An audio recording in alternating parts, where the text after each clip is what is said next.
Welcome to our channel. నేను మీ వెంకట్. ఆంధ్రప్రదేశ్లో జగన్ చేష్టలు ఇంత వింతగా ఉన్నాయి. ఇలాంటి విషయాలపై మనతో పాటు మాట్లాడడానికి BJP leader, high court advocate Krishnakant గారు మనతో పాటు ఉన్నారు. సార్ నమస్తే సార్. ఎలా ఉన్నారు sir? Fine sir, Jagan Palnadu ఏదైతే పల్నాడు వెళ్ళడం జరిగింది, ఎవరైతే బెట్టింగ్ యాప్స్ అప్పులు చేసి చనిపోయాడో ఒక వ్యక్తి గురించి ఆ కుటుంబాన్ని పరామర్శించడం, ఎగ్రౌండ్ ఓపెనింగ్ అని చెప్పి వెళ్ళి ఒక ఇద్దరు ప్రాణాలు తీశాడు. ప్లస్ మీరు బెట్టింగ్ యాప్స్ మీద మీరు చాలా పోరాటం చేశారు, మీరు యాజ్ అడ్వకేట్గా. ఎలా చూడొచ్చు సార్ దీన్ని? ఫస్ట్ ఆఫ్ ఆల్ వెంకయ్య గారు, ఇది చాలా బాధాకరమైన విషయం. ఎందుకంటే ఒక విధంగా బెట్టింగ్ యాప్స్ మీద నేను ఎంత పోరాటం చేశానో రెండు రాష్ట్రాల్లో మీకు తెలుసు. అప్పుడు సోకాల్డ్ ఈ సినీ స్టార్స్ కూడా ఎవరైతే దాని మీద ప్రమోట్ చేశారో వాళ్ళ మీద కూడా నేను కంప్లైంట్ ఇవ్వడం జరిగింది. ఇవన్నీ అయినాయి. సో ఇవాళ రోజు దాని మీద ఎవరైతే విక్టిమ్స్, ముఖ్యంగా ఆ బెట్టింగ్ యాప్స్కి ఎడిక్ట్ అయ్యి దానికి అదొక వ్యసనం అలవాటై దానివల్ల చాలా మంది అప్పుల పాలై ఆత్మహత్యలు చేసుకున్న వైనము, దాని మీద మనం పోరాటం చేసాం. ఇవాళ రోజు అలాంటి వ్యక్తి బెట్టింగ్ యాప్స్ ద్వారా చనిపోయిన వ్యక్తిని ఈయన పరామర్శించి అతని శిలా విగ్రహం ఎందుకు పెట్టారో మరి అది తెలీదు. ఎనీవేస్ అదంతా ఒక ఎలిగేషన్స్, ఆరోపణలు అవుతున్నాయి. అతను దానివల్ల చనిపోయాడు, అది ఇంకా తేలాల్సింది ఉంది. బట్ ఎనీవేస్ ఒక ఆయన కానీ వాళ్ళు చెప్పేది ఏంటంటే వైసీపీ పార్టీ లీడర్ ఆయన చనిపోయిన అతను కూడా అని చెప్పారు. ఆయన శిలా విగ్రహానికి ఓపెనింగ్ అని అన్నారు. సరే, మీ యొక్క లీడర్, మీరు ఒక నేత చనిపోతే, మీ పార్టీ నేత, మీరు విగ్రహం ఆవిష్కరణకి వెళ్ళారు, మంచిదే పరామర్శించండి. కానీ దానిలో మీరు లా అండ్ ఆర్డర్ ఎక్కడ ఫాలో అయ్యారు? మీకు ఒక కాన్వాయ్ ఉంటే ఆ కాన్వాయ్ ఎన్ని వెహికల్స్ వరకే మీకు పర్మిషన్ ఉంది. ఈ ఎక్స్ట్రా వెహికల్స్ ఏవైతే వచ్చాయో దాన్ని గుద్దుకొని అక్కడ 2 ప్రాణాలు పోయినాయి. మరి ఇవన్నీ ఆరోపణలు కూడా మీ మీద వస్తున్నాయి. మరి ఇలాంటి ఉల్లంఘనలు అయినప్పుడు మరి అదే కాన్వాయ్లో మీరు ముఖ్యంగా పరామర్శకు వెళ్ళినప్పుడు కొందరు యువకులు కొన్ని ప్లకార్డ్స్ పెట్టుకోవడం, అది మొత్తం మీడియా అంతా చూపించింది.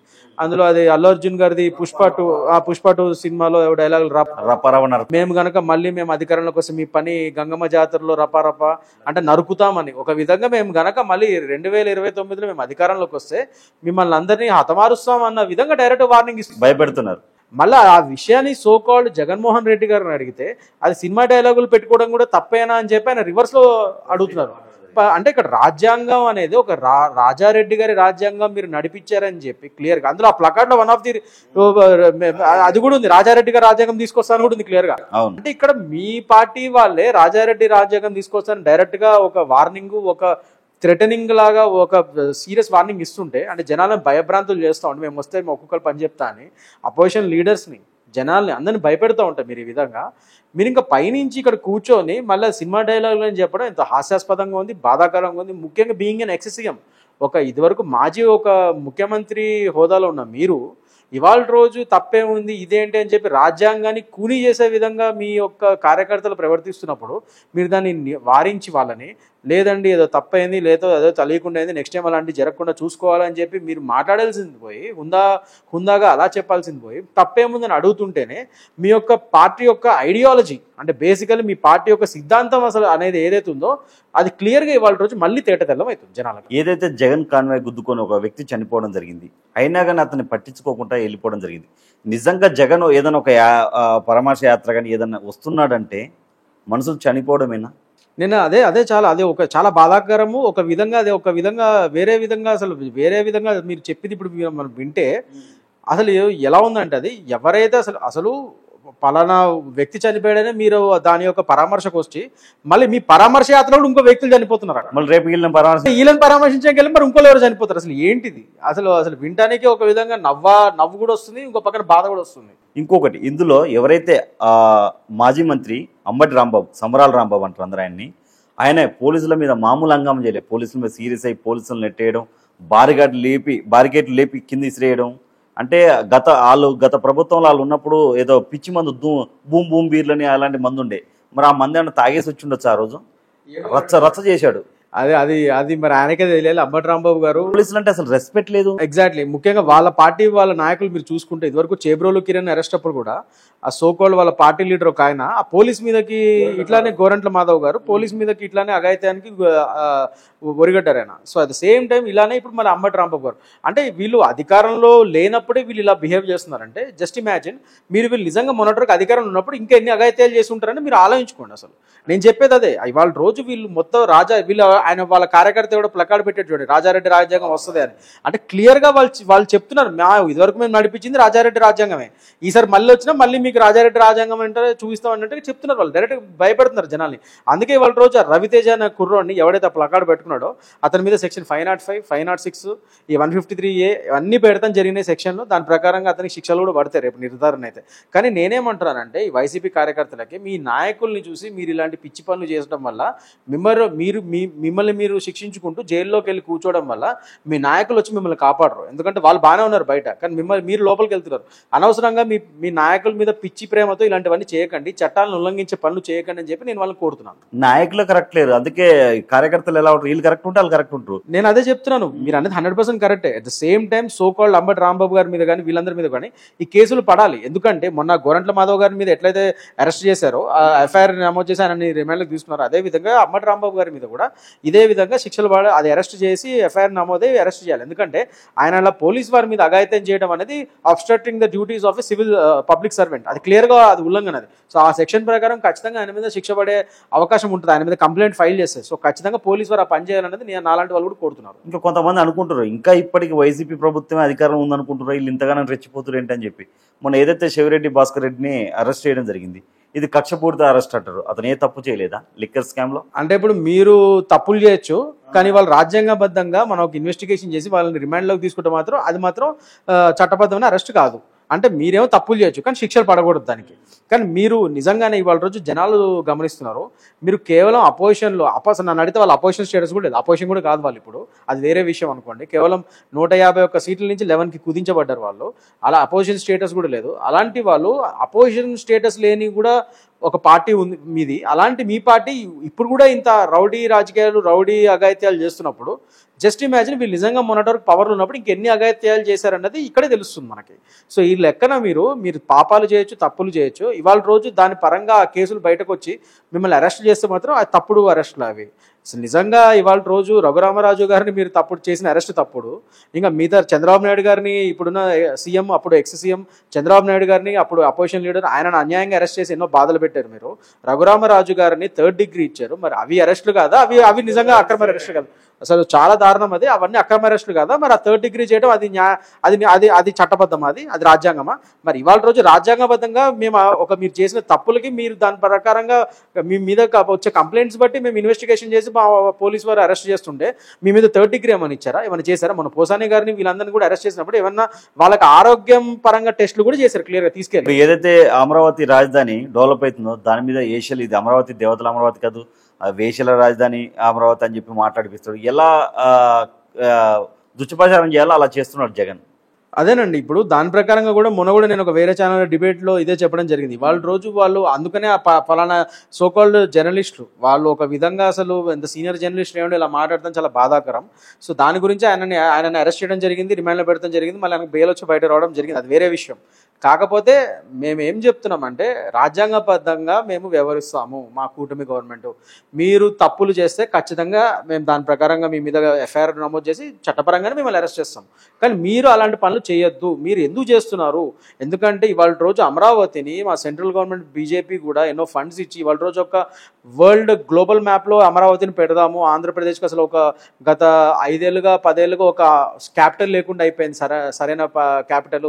ఇవాళ రోజు ఆంధ్రప్రదేశ్లో అమరావతిని ఒక వరల్డ్ మ్యాప్లో పెడదామన్న సదుద్దేశంతో ఎన్నో ఫండ్స్ ఇస్తూ మా సెంట్రల్ గవర్నమెంట్ బీజేపీ అమరావతిని మంచి డెవలప్ చేస్తుంటే మీరు దాని బ్రాండ్ వాల్యూని పోగొడటానికి, పాడు చేయడానికి ఇలాంటి కుట్రలు చేయడం అనేది చాలా దారుణం, చాలా బాధాకరం. ఇది మేము తీవ్రంగా ఖండిస్తున్నాం. సార్ ఇది ఒకటి చాలా బాధాకరమైన విషయం. ఒక ఫాస్టర్ రాజాని ఒక ఎదవగాడు లేడీస్ గురించి, మహిళల గురించి మల్లెపూలు కొని పెట్టుకునే ఆడవాళ్ళు బజార్ మనుషులు అని చెప్పి మాట్లాడడం జరిగింది. ఒక చర్చి ముంగట ఒక మల్లెపూల బండి పెడితే ఎవరు కొనలేరు, మా మహిళలు ఇలాంటి వాళ్ళు, ఆ మల్లెపూలు కొనే మహిళలు ఇలా బజార్ మనుషులు అయితే కొందరని చెప్పి మాట్లాడడం జరిగింది. ఈ పాస్టర్లకు ఇంకా ఎందుకు బుద్ధి రావట్లేదు నా కొడుకులకి? ఇది మనము ఒక విధంగా ఏంటంటే చాలా బాధాకరం అండి. ఎందుకంటే నేను కూడా కొద్దిగా ఆ వీడియో ఎవరో పంపిస్తే చూడటం జరిగింది. అసలు ఒక కమ్యూనిటీకి సంబంధించిన వ్యక్తి వేరే కమ్యూనిటీ ఆడవాళ్ళని కానీ మనుషుల్ని కానీ అలా అనడం చాలా తప్పు. ఎందుకంటే ముఖ్యంగా ఇవాళ రోజు మనం చూసుకుంటే అందరం సామరస్యంగా ఉండాలి, మంచిగా ఉండాలని చెప్పి మన రాజ్యాంగం చెప్తుంది. కానీ ఇవాళ రోజు హిందూ దేశం అయి ఉండి హిందువుల మీద ఈ అఘాయిత్యాలు ఎక్కువైనాయి, అది చాలా బాధాకరం. అదే కదా ఇవాళ రోజు అందరూ బాధపడేది. ఎందుకంటే హిందువులంతా టాలరెంట్ కమ్యూనిటీ, ఏదైనా సరే అడ్జస్ట్ అయ్యే కమ్యూనిటీ ఏదైనా ఉందంటే ప్రపంచంలో అది హిందూ కమ్యూనిటీ మాత్రమే. కానీ అదే ఇవాళ రోజు మనకి శాపంగా మారి వేరే కమ్యూనిటీస్ ఏవైతున్నాయో అది ఆసరాగా తీసుకొని కొద్దిగా ఇలాంటివన్నీ అఘాయిత్యాలు చేస్తున్నాయన్న అనుమానాలు వస్తున్నాయి. సో ఇలాంటివి మనం తీవ్రంగా ఖండించాలి. అలాంటి ఒక పాస్టర్ అన్నాడని అందరు పాస్టర్ని మనం తప్పుపట్టలేము. But at the same time అలాంటి వాళ్ళని ఖచ్చితంగా పాస్టర్ సమాజం, వాళ్ళ యొక్క పాస్టర్ సమాజం అలాంటి వాళ్ళని వెలివేయాలి. అండ్ అలాంటి వాళ్ళ మీద తీవ్రంగా శిక్షలు కూడా పడాలి. ఎందుకంటే దీనికి ఖచ్చితంగా ఇట్స్ క్లియర్ థింగ్ దట్ ఆయన వయలేట్ చేశాడు. అది అది చట్టపరంగా కూడా తప్పే. సో ఆయన మీద కేసులు పెట్టి డెఫినెట్గా ఆయనని అరెస్ట్ చేయాల్సిన అవసరం ఉంది. అట్ ద సేమ్ టైం ఇలాంటి పునరావృతం కాకుండా వేరే వాళ్ళు కూడా ఇలాంటివి చేయకుండా ఖచ్చితంగా కఠినమైన శిక్షలు వేయాలి అతనికి. ఎందుకంటే అతను ఒక ఎగ్జాంపుల్ కింద చూపిస్తేనే వేరే వాళ్ళు భయపడతారు అలాంటివి మాట్లాడతారు. సో ఖచ్చితంగా ఇలాంటివి చేయాలి మనం. సో ఇలాంటివి నేను ఖచ్చితంగా ఖండిస్తున్నాను. ఫ్యూచర్లో ఇలాంటివి ఏమైనా జరిగితే మాత్రం నేనే పర్సనల్గా తీసుకుని వాళ్ళ మీద కంప్లైంట్లు, చట్టబద్ధమైన చర్యలు తీసుకునే విధంగా నేను కూడా ముందుకెళ్తాను. సార్ ఎందుకంటే ఇప్పుడు మహిళలు ఏ మతమైనా కానీ మహిళలు నమ్ముడు మహిళలే, అలాంటి మహిళలను ఎందుకు వీళ్ళు అవమానపరుస్తున్నారు? అసలు నేను చెప్పేది అదే అండి, ఆడవాళ్ళని చిన్నపిల్లల్ని ఇన్వాల్వ్ చేస్తే అసలు అంత చండాలం, అంత దరిద్రులు ఇంకా ఎవరు ఉండరు అనేది నా పర్సనల్ ఒపీనియన్ ఇది. సో ఇప్పుడు ఆయన అన్నారా లేదా అవన్నీ సెకండరీ. ఫస్ట్ అండ్ ఫార్మోస్ట్ నేను ఏమంటే ఎవరైనా కానీ, ఆయననే కాదు ఎవరైనా కానీ ఆడవాళ్ళని చిన్నపిల్లల్ని ఎప్పుడు ఇన్వాల్వ్ చేయకూడదు. వాళ్ళకి అగెన్స్ట్గా ఇలాంటి చెత్త మాటలు మాట్లాడకూడదు. అలాంటి వాళ్ళు ఎవరైనా మాట్లాడితే ఖచ్చితంగా వాళ్ళ మీద కఠినమైన చట్టపరమైన చర్యలు ఉండాలనేది నా ఉద్దేశం. ఇలాంటి సంఘటనలు చూసినప్పుడు హిందువులు ఎందుకు అంటే సనాతన ధర్మం అని మాట్లాడతారు, మరి ఎందుకు ఇలాంటి వాటి మీద ఎందుకు రియాక్ట్ అవ్వరు? నేను చెప్పేది అదే అండి. ఎందుకంటే ఇవాళ రోజు మీరు చూసుకుంటే వెంకీ గారు, ఆంధ్రప్రదేశ్లో ముఖ్యంగా నేను చెప్తే మీరు ఆల్ ఓవర్ ఇండియాలోనే ఫస్ట్ తమిళనాడు మత మార్పిడులు నెంబర్ 1 తమిళనాడు ఉంటే సెకండ్ ఆంధ్రప్రదేశ్ ఉంది. నేను ఫస్ట్ నుంచి బాధపడేది అదే. ఇప్పుడు యూపీలో ఇవాళ రోజు ఎలా అయితే యాంటీ కన్వర్జన్ లా వచ్చిందో స్ట్రిక్ట్గా మా యోగి గారు ఎలా తీసుకొచ్చారో, మా బీజేపీ చీఫ్ మినిస్టర్ యోగి గారు ఆదిత్యనాథ్ గారు ఎలా అయితే యూపీలో తీసుకొచ్చారో అదేవిధంగా ఆంధ్రప్రదేశ్లో కూడా ఇప్పుడు మన కూటమి గవర్నమెంట్ ఉంది కాబట్టి ఈ యాంటీ కన్వర్షన్ లా పందాలో ఒక లా తీసుకొస్తే బెటర్ అనేది నేను ఫస్ట్ నుంచి అడుగుతున్నది. ఎందుకంటే నేను దీని మీద ప్రతిపాదన కూడా మా గవర్నమెంట్కి త్వరలో ఇద్దాం అనుకుంటున్నాను. ఎందుకంటే ఒక యాంటీ కన్వర్షన్ లా వస్తే బెటర్ ఏంటంటే ముఖ్యంగా ఏపీలో ఈ ఊర్లలో ఎక్కువ ఈ కన్వర్షన్స్ ఎక్కువ అవుతున్నాయి, ప్రచారాలు ఎక్కువ, కన్వర్షన్స్ ఎక్కువ, ఇల్లీగల్. అంటే మీరు ఇష్టపడి మారితే అది వేరే, కానీ కానీ కానీ ఇల్లీగల్గా బలవంతంగా ఈ మత మార్పులు చాలా జరుగుతున్నాయని చాలా ఆరోపణలు ఉన్నాయి. ముఖ్యంగా ఎక్కడ పడితే అక్కడ పర్మిషన్స్ లేని చోట కూడా మీరు చర్చిలు కట్టేసి అవి కట్టేసి ఇలాంటి ప్రార్థనలు చేసేసి వాళ్ళని బ్రెయిన్ వాష్ చేసేసి ఇవన్నీ చేస్తున్నారని చాలా ఆరోపణలు ఉన్నాయి. సో ఇలాంటివి కాకుండా ఒక స్ట్రిక్ట్ యాంటీ కన్వర్షన్ లా తీసుకొస్తే ఏపీలో కూడా ఈ మత మార్పిడులు, ఇల్లీగల్ మత మార్పిడులు తగ్గే అవకాశం ఉంటుంది. అండ్ ఇలాంటివి కూడా ఇలాంటి దుశ్చర్యలు కూడా వేరే కమ్యూనిటీ వాళ్ళు హిందువుల మీద చేసే దుశ్చర్యలు కూడా తగ్గుతాయి అనేది నా ఉద్దేశం. ఇప్పుడు ఏదైనా హిందువులు ఏరే కులస్తులు కానీ ఏరే మతస్థులు కానీ ఎవరికడికి పోయి మా కమ్యూనిటీలకు రాండి అని చెప్పి మనం అడగం. క్రిస్టియన్ వాళ్ళు మాత్రం డైరెక్ట్ ఇళ్ళకి పోయి వాళ్ళు వద్దంటున్నా వెళ్ళిపోమని మా మతంలోకి రండి, మీకు ఇది జరుగుద్ది మంచి జరుగుద్ది అని చెప్పి మాట్లాడుతారు. మరి అలాంటి వాళ్ళని అసలు ఏం చేయాలి? సీరియస్గా ఊర్లలోకి రాకుండా ఉంచాలి అసలు. ఎగ్జాక్ట్లీ, నేను దానికే స్ట్రిక్ట్ యాంటీ కన్వర్షన్ లా వస్తే ఇలాంటివన్నీ తగ్గుతాయి. ఇవాళ రోజు మీరు చూసుకుంటే హిందూ ధర్మంలో మనం వాళ్ళని రండి వీళ్ళని రండి ఎప్పుడు పిలం, కానీ ఇవాళ రోజు ఫారినర్స్ వేరే దేశాలలో మనం అడగకుండానే వాళ్ళే వచ్చి హిందూయిజంలో కన్వర్ట్ అయ్యేవి, హిందూయిజంని స్వీకరించే రకరకాల అన్ని చూస్తున్నాం మనం ఇవాళ రోజు. అది చాలా గ్రేట్. అదే మన సనాతన ధర్మం యొక్క గొప్పతనం. మనం ఎవరిని అడగం, కానీ ఫారెన్ వేరే కంట్రీస్, వెస్టర్న్ కంట్రీస్ కూడా ఇవాళ రోజు అన్ని చోట్ల, మొన్న రీసెంట్గా బ్రెజిల్కి సంబంధించిన ఒక యోగి, ఆయన బ్రెజిల్ వాస్తవ్యుడు, ఆయన మన హిందూ సనాతన ధర్మాన్ని తీసుకొని బ్రెజిల్లోని వేరే దేశంలో మన సనాతన ధర్మం గురించి ఎంతో గొప్ప విషయాలు చెప్పాడు ఆయన. అలాంటి అతనికి పద్మ అవార్డు ఇచ్చారు మన గవర్నమెంట్. పద్మ అవార్డు వేరే దేశస్తుడికి, ఎవరైతే మన సనాతన ధర్మాన్ని తీసుకున్నాడో బ్రెజిలియన్, అతను మన సనాతన ధర్మాన్ని ప్రపంచవ్యాప్తంగా చెప్తున్నాడని అతను పిలిచి పద్మ అవార్డు ఇచ్చారు. సో ఇలా వేరే దేశస్తులు మన సనాతన ధర్మాన్ని అంత విధిగా స్వీకరిస్తుంటే మన దేశంలో ఉండి మనం ఇలా అవ్వడం అనేది చాలా బాధాకరం. సో దానికోసమే, ఎందుకంటే హిందువులకి ఇవాళ రోజు ఏకదాటిగా ఏమైనా దేశం ఉంది, ఒకే ఒక దేశం మిగిలిందంటే అది మన భారతదేశం మాత్రమే. సో భారతదేశంలో ఉన్న హిందువుల్ని, ఎందుకంటే వేరే దేశాల్లో మీరు చూసుకుంటే హిందువుల పరిస్థితి అంటే మనకు క్లియర్గా తెలుస్తుంది. అన్నట్టు బంగ్లాదేశ్ కానీ అంతకుముందు పాకిస్తాన్ కానీ ఎక్కడ చూసినా హిందువులను ఊచకోతకు వస్తున్నారు. అలాంటప్పుడు మనకి మిగిలిన ఏకైక దేశము మన హిందూ భారతదేశం మాత్రమే. అలాంటప్పుడు భారతదేశంలో హిందువులు కొద్దిగా మేల్కొల్పుకొని కొద్దిగా ఇంకా గట్టిగా కఠినంగా ఉండాల్సిన సమయం వచ్చింది. ముఖ్యంగా అన్ని రాష్ట్రాల్లోనూ, ఇప్పుడు ఆంధ్రప్రదేశ్లో అయితే ఖచ్చితంగా యాంటీ కన్వర్షన్ లా వస్తే బెటర్ అనేది నా ఉద్దేశం. ఎందుకంటే దేశంలోనే 2వ స్థానంలో ఉంది కన్వర్షన్లో, ఈ మత మార్పిడిలో.